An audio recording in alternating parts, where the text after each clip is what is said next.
بسم اللہ الرحمن الرحیم۔ شروع اللہ کے نام سے جو بڑا مہربان اور نہایت رحم کرنے والا ہے۔ السلام علیکم ورحمۃ اللہ وبرکاتہ۔ محترم ناظرین کرام، آج ایک خاص تسبیح آپ کی خدمت میں پیش کرنے لگا ہوں۔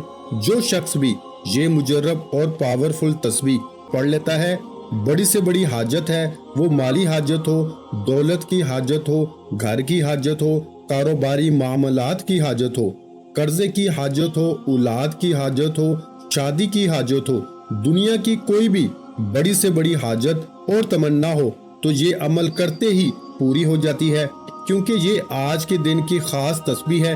جب اس کو اس دن میں پڑھا جاتا ہے جس دن کی یہ خاص تسبیح ہوتی ہے، تو پھر انسان کے نصیب کے بند تالے کھل جاتے ہیں، اور جو بندہ آج کے دن یہ تسبیح پڑھتا ہے، اللہ غیب سے اس بندے کی مدد فرماتا ہے، اور نوری ملائکہ اللہ فرشتوں کے ذریعے اس بندے کی مدد فرماتا ہے۔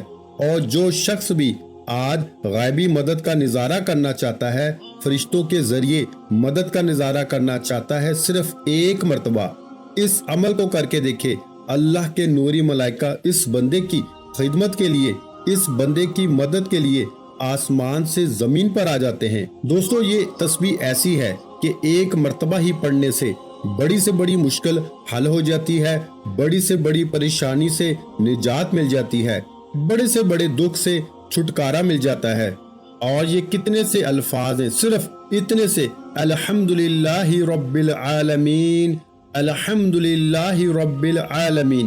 یہ پوری صورت نہیں ہے، صرف اتنے سے الفاظ آپ نے سب سے پہلے پڑھنے ہیں۔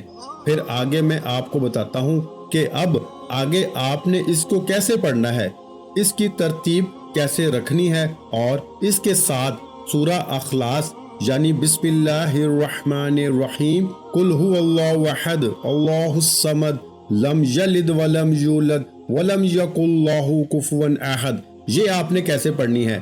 اس بات کو ذرا اگر سمجھ لیں آج تو توجہ کے ساتھ، انشاءاللہ سارے مسائل حل ہو جائیں گے۔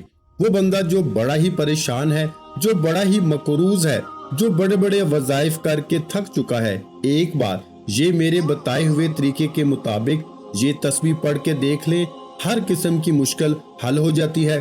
دوستو، اب آپ نے سب سے پہلے اپنے کام کی نیت کرنی ہے۔ نیت یہ کرنی ہے کہ باری تعالیٰ الحمدللہ رب العالمین، میں تیرا ذکر کر رہا ہوں، تیری حمد کر رہا ہوں، تیری تعریف بیان کر رہا ہوں، تیری پاکی بیان کر رہا ہوں۔ باری تعالیٰ، مجھے اس ذکر کی برکت سے تو مجھ سے راضی ہو جا۔ بس اتنے سے الفاظ آپ نے کہنے ہیں، یعنی کہ اے میرے مالک، میں تیرا یہ ذکر کر رہا ہوں، تیرا شکر کر رہا ہوں، تو میرا یہ شکر قبول کرتے ہوئے، میرا یہ ذکر قبول کرتے ہوئے، یہ حمد، یہ تیری تعریف جو میں بیان کر رہا ہوں، اس تعریف کی برکت سے تو مجھ سے راضی ہو جا۔ تو بس جب آپ نے اس عمل کے ذریعے اپنے رب کو راضی کر لیا نا، تو سمجھ لیں رب سارے خزانے آپ کے لیے نچھاور فرما دیتا ہے۔ اس لیے دوستو، یہ عمل وہ ہے کہ جو اللہ والے کرتے رہیں، اللہ والوں کا آزمایا ہوا مجرب ترین عمل آپ کی خدمت میں پیش کر رہا ہوں۔ اس لیے اس عمل کو آج ہرگز نہ چھوڑنا۔ اگر آپ کے پاس وقت ہے یا نہیں ہے، اپنے سارے کام چھوڑ کر پہلے اس عمل کو ایک مرتبہ کر کے دیکھ لیں، زندگی بدل جاتی ہے میرے بھائیوں، حالات بدل جاتے ہیں، مشکل سے مشکل کام بھی اللہ غیب سے پورا فرما دیتا ہے۔ اس لیے دوستو، جب بھی کوئی بندہ فقیر کسی امیر کے دروازے پہ جاتا ہے بھیک مانگنے کی غرض سے، اس کی تعریف کرتا ہے، اور جب آپ الحمدللہ رب العالمین کہتے ہو، اس کے اندر یہ ہے کہ تمام تعریفیں اس رب کے لیے ہیں جو تمام جہانوں کا پالنے والا ہے، تو اس کے اندر اللہ کی تعریف ہے، اللہ کی حمد ہے، یعنی کہ الف لام کو ہٹا دیں تو حمد رہ جاتا ہے، حمد سے مراد تعریف۔ تو ہم جب اللہ کی تعریف اس نام سے کرتے ہیں کہ الحمدللہ رب العالمین، تمام تعریفیں اللہ رب العالمین کے لیے ہیں جو تمام جہانوں کا پالنے والا ہے، تو وہ آپ کو بھی پالنے والا ہے، وہ آپ کی نسلوں کو بھی پالنے والا ہے۔ جب آج آپ اس کو اس نام سے یاد کرتے ہیں، اس شان سے یاد کرتے ہیں، پھر اس کے بعد جو آپ رب کی بارگاہ سے مانگتے ہیں، اللہ پاک عطا فرما دیتا ہے۔ یہ ایک راز ہے جو میں آپ کو بتا رہا ہوں، یہ اللہ والوں کا راز ہے میرے بھائیوں، جو آپ کی خدمت میں پیش کر رہا ہوں، اس لیے اس کو مت چھوڑنا، اسی ترتیب کے مطابق آج کر کے دیکھنا، پھر رب کی رحمتوں اور برکتوں کا نظارہ آپ خود اپنی جاگتی آنکھوں سے کریں گے۔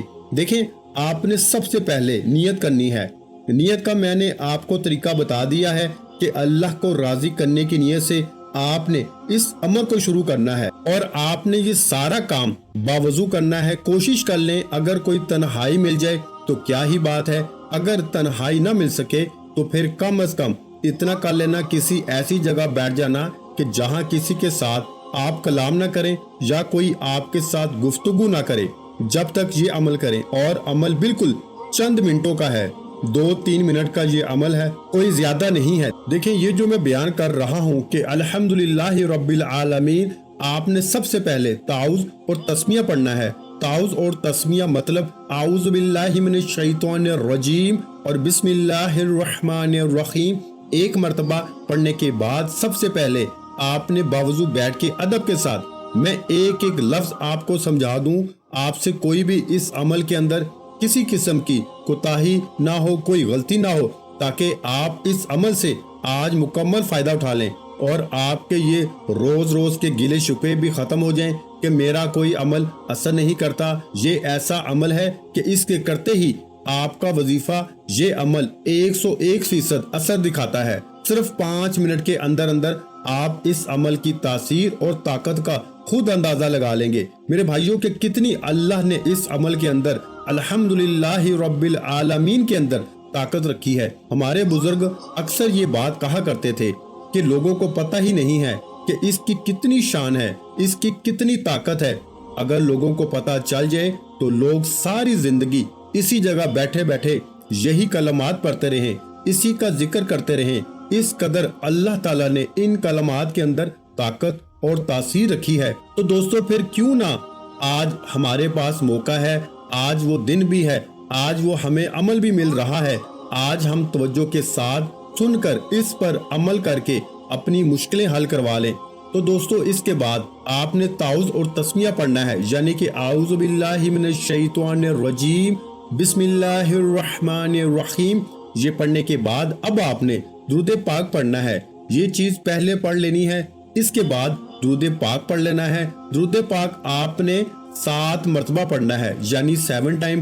اب یہ عمل کرنے کی ترتیب تھوڑی سی باقی اعمال سے، باقی وظائف سے مختلف ہے، کیونکہ اس کی تاثیر باقی اعمال وظائف سے مختلف ہے، اس کی طاقت بہت زیادہ ہے، اس لیے اس کی ترتیب تھوڑی سی الگ ہوگی۔ آپ نے بس پریشان نہیں ہونا، ہر کوئی عمل کر سکتا ہے، کوئی مشکل ہی نہیں۔ اتنا آسان کر کے سمجھاؤں گا کہ اگر بچہ بھی اس کو سن رہا ہے تو وہ بھی اس عمل کو بڑی آسانی سے کر سکے گا۔ تو انشاءاللہ اگر بچہ بھی اس عمل کو کرے گا تو وہ بھی مالا مال ہو جائے گا۔ جو شخص اپنے آپ کو امیر کرنا چاہتا ہے، دولت مند دیکھنا چاہتا ہے، اپنی نسلوں کو امیر ہوتے ہوئے دیکھنا چاہتا ہے، اس کو چاہیے کہ اس عمل کو ہرگز نہ چھوڑے۔ تفسیر کبیر کے اندر یہ بات موجود ہے کہ بسم اللہ کے تحت حق تعالیٰ کے 3000 نام ہیں، جن میں سے 1000 کو ملائکہ جانتے ہیں، 1000 کو صرف انبیاء کرام، اور باقی 1000 میں سے 300 نام توراۃ شریف میں ہیں، 300 انجیل میں ہیں، 300 زبور میں ہیں، اور 99 نام قرآن پاک میں ہیں۔ ایک نام وہ ہے کہ جس کو صرف حق تعالیٰ جانتا ہے۔ یہ بسم اللہ میں حق تعالیٰ کے جو 3 نام آئے ہیں، ان 3 میں ان 3000 کے نام پائے جاتے ہیں۔ جس نے ان 3 ناموں سے حق تعالیٰ کو یاد کر لیا، گویا اس نے تمام ناموں سے اس کو یاد کر لیا۔ جس نے یہ 3 نام پڑھ لیے، گویا اس نے 3000 ناموں کا ذکر کر لیا، 3000 نام پڑھ لیے۔ تو اب دوستو، آپ کو اندازہ ہو گیا ہوگا کہ یہ جو کلمات، یہ جو میں آپ کو اعمال وظیفہ بتانے لگا ہوں، ایک بار اس کے پڑھنے سے کس قدر رب کی رحمتوں کا نزول ہونا شروع ہو جاتا ہے۔ تو دوستو، اس کے بارے میں آپ کو پتا ہے کہ یہ سورۃ الفاتحہ کی سب سے پہلی آیت ہے۔ الحمدللہ رب العالمین، یہ سب سے پہلی آیت ہے۔ اور میں آپ کو بتا دوں کہ آپ کو جو میں نے تعوذ اور تسمیہ بتایا ہے کہ تعوذ اس لیے پڑھنا ہے تاکہ آپ کے وظیفے کے اندر شیطان کوئی بھی خیال، وسوسہ یا شیطان آپ کے اوپر حملہ آور نہ ہو سکے۔ شیطان کی کوشش ہوتی ہے کہ وہ آپ کو اعمال کے اندر، وظائف کے اندر کمزور کر دے تاکہ آپ کو وظیفے سے کوئی اثر اور تاثیر نہ ملے۔ جب ہم وظیفہ کرنے کے لیے بیٹھتے ہیں، ہمارا دماغ کبھی غلط خیالوں کی طرف، کبھی ادھر، کبھی کاروبار کی طرف، اور کبھی فلاں غلط سوچیں چلتی رہتی ہیں۔ اگر آپ شروع میں یہ جو 2 چیزیں میں نے آپ کو بتائی ہیں، اگر یہ پڑھ لیتے ہیں تو شیطان کبھی بھی آپ کے وظیفے میں دخل اندازی نہیں کر سکتا، کیونکہ آپ نے اس سے پناہ مانگ لی ہے۔ تو آپ جب پناہ مانگ کر اس عمل کو شروع کریں گے اور محمد مصطفیٰ صلی اللہ علیہ وآلہ وسلم کی ذات پہ درود پاک پڑھ کر، پھر آپ کو وظیفے میں کامیاب ہونے سے دنیا کی کوئی طاقت روک ہی نہیں سکتی، کیونکہ اب رب آپ کو کامیاب کرنا چاہ رہا ہے۔ تو انشاءاللہ جب رب کامیاب کرے گا تو دنیا کی کوئی طاقت آپ کو ناکام نہیں کر سکتی۔ اس لیے میرے بھائیوں، جس کو میرا رب دینا چاہے دنیا کی کوئی طاقت اس کو روک نہیں سکتی، جس سے میرا رب چھین لے دنیا کی کوئی طاقت اس کو دے نہیں سکتی۔ بس یہ عقیدہ رکھیں کہ جب اللہ نے موت دینی ہے تو پھر کوئی زندگی نہیں دے سکتا، اور جب اللہ نے زندگی دی ہے تو پھر کوئی موت نہیں دے سکتا۔ اور اس ارادے کے ساتھ کریں کہ آج میرا رب اس عمل کے ذریعے میری مدد فرمائے گا، کیونکہ یہ سورۃ الفاتحہ کی پہلی آیت ہے۔ آپ نے اس ترتیب کے مطابق الحمدللہ رب العالمین، الحمدللہ رب العالمین درود پاک پڑھ کے، درود پاک کو پہلے پڑھنا ہے جو ہم نماز کے اندر پڑھتے ہیں۔ درود ابراہیم جس کو کہا جاتا ہے، یہ درود پاک پڑھنا ہے۔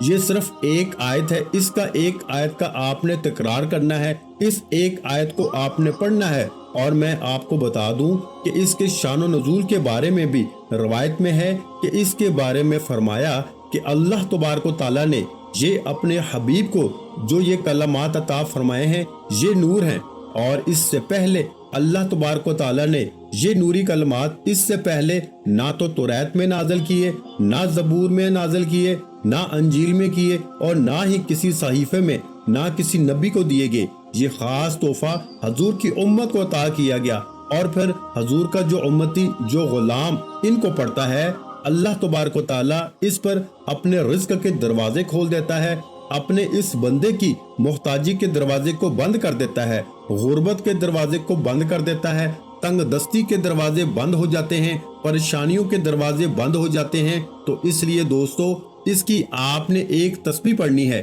ایک تسبیح سے مراد آپ نے 100 بار اس ترتیب کے ساتھ پڑھ لینا ہے، مطلب الحمدللہ رب العالمین، الحمدللہ رب العالمین، الحمدللہ رب العالمین۔ اس کی آپ نے ایک تسبیح پڑھ لینی ہے 100 دانوں والی۔ اب بات کرتے ہیں سورۃ الاخلاص کی۔ یہ وہ سورت ہے جس پر صحابہ کرام نے تعجب کیا تھا۔ یہ سورت اخلاص ہے، اس پر صحابہ کرام نے تعجب کیا تھا کہ یہ کتنی با کمال سورت ہے۔ اچھا، سورت اخلاص اس کے اول آخر آپ نے الگ الگ درود پاک پڑھنا ہے، لیکن تعوذ اس کے اول نہیں پڑھنا، مطلب اعوذ باللہ من الشیطان الرجیم نہیں پڑھنا۔ اس کو بس درود پاک کے ساتھ آپ نے بسم اللہ الرحمن الرحیم پڑھنا ہے، یعنی کہ پہلے درود پاک پڑھ لینا ہے، اور اس کے بعد آپ نے صرف پڑھنا ہے بسم اللہ الرحمن الرحیم۔ پھر آپ نے سورۃ الاخلاص کو پڑھنا شروع کر دینا ہے، اور صرف ایک بار ہی آپ نے بسم اللہ پڑھ لیں، یا ہر بار بھی پڑھ سکتے ہیں۔